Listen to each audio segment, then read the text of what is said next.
संजय राउत जो इस वक्त ईडी के हिरासत में है, लेकिन आज देखिए वक्त खत्म हो रहा है, पूछताछ उनसे होगी, आगे क्या फैसला होगा ये भी जानना काफी जरूरी है। लेकिन आज का दिन संजय राउत के लिए बेहद अहम है। अंशिका, बिल्कुल बहुत ज्यादा अहम है, क्योंकि आज दो चीजें होंगी, या तो संजय राउत को राहत मिलेगी या फिर उनकी कस्टडी बढ़ जाएगी। इससे पहले आपको बता दें कि ईडी ने इजाजत मांगी थी कोर्ट से कि कम से कम नहीं तो 8 अगस्त तक जो है संजय राउत को कस्टडी में रखें, लेकिन 4 अगस्त तक का ही वक्त जो है कोर्ट ने दिया ईडी को। अब ऐसे में देखना होगा कि क्या संजय राउत को राहत मिलेगी या फिर उनकी कस्टडी को बढ़ाया जाएगा। निदा, बिल्कुल, कुछ ग्राफिक्स के जरिए आपको समझाते हैं कि राउत पर कैसे कसा शिकंजा। संजय राउत के खिलाफ ईडी का समन हुआ 27 जून 2022 को, मतलब 27 जून को संजय राउत के खिलाफ ईडी ने समन जो था वो जारी किया, और इसके बाद पूछताछ के लिए नहीं पहुंचे संजय राउत। समन के बाद भी वो पूछताछ के लिए नहीं पहुंचते हैं। 28 जून को वो नहीं पहुंचे, उन्हें पूछताछ के लिए बुलाया गया था।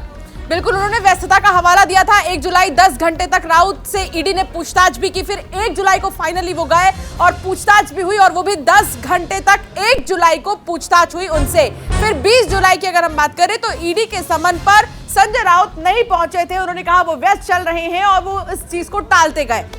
बिल्कुल, तो राउत पर कैसे कसा शिकंजा वो आपको हम बता रहे हैं। इसके बाद 27 जुलाई को एक और समन, लेकिन राउत फिर भी नहीं पहुंचते हैं। तो 27 जुलाई को फिर से एक और समन दिया गया, लेकिन राउत उसे भी दरकिनार कर देते हैं, वो उसे भी इग्नोर कर देते हैं। जब शिकंजा कसा संजय राउत के घर, फिर ईडी जो थी वो सीधा पहुंच गई। 2 समन के बाद जब वो नहीं आए पूछताछ के लिए, ईडी सीधा उनके घर पर पहुंच गई। और अब तक राउत पर ईडी का शिकंजा कैसे कसा, अब तक राउत की 9 करोड़ की संपत्ति जो है वो अंशिका जब्त हो चुकी है। बिल्कुल, राउत की पत्नी की 2 करोड़ रुपए की संपत्ति भी जब्त की गई है। ऐसे में आपको बता दें कि जैसे ही ईडी पहुंची थी राउत के घर, तमाम प्रदर्शनकारी वहां पहुंच गए थे। 1 जुलाई को ईडी के सामने पेश हुए थे संजय राउत, उनसे पूछताछ भी हुई थी। इससे पहले 10 घंटे की पूछताछ हुई। संजय राउत ने ईडी के सामने अपना बयान दर्ज कराया था, लेकिन अभी भी ईडी संतुष्ट पूरे तरीके से नहीं है।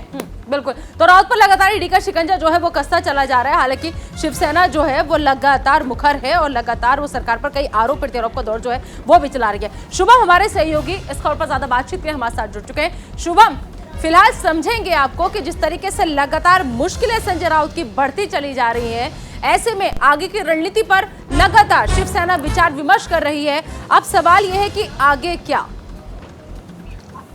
जी बिल्कुल, ये बहुत बड़ा सवाल है खासकर उद्धव ठाकरे गुट के लिए कि आगे क्या, क्योंकि जिस तरीके से संजय राउत की गिरफ्तारी हो चुकी है, ईडी के सवालों का इस वक्त तो जवाब दे रहे हैं, कोर्ट रूम में इस वक्त संजय राउत की पेशी हो चुकी है। ऐसे में उद्धव गुट के लिए सबसे बड़ी मुश्किल है कि कैसे पार्टी को संभाला जाए, क्योंकि शिंदे पहले ही उनसे नाराज होकर अलग होकर महाराष्ट्र सरकार बना ली है, और ऐसे में संकट के जो बादल मंडरा रहे हैं कि आखिर शिवसेना को कैसे बचाया जाए, क्योंकि उनको डर है कि कहीं और लोग न चले जाए, क्योंकि जिस तरह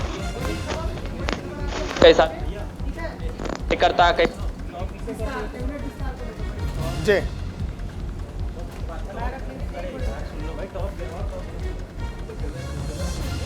चलिए ठीक है शुभम, आपके पास लौट कर आऊंगा। लगातार हम दिखा रहे हैं किस तरह से संजय राउत की पेशी, इसके साथ ही साथ तमाम वो बड़ी तस्वीरें जो हलचल लगातार जारी है हम आपको दिखा रहे हैं।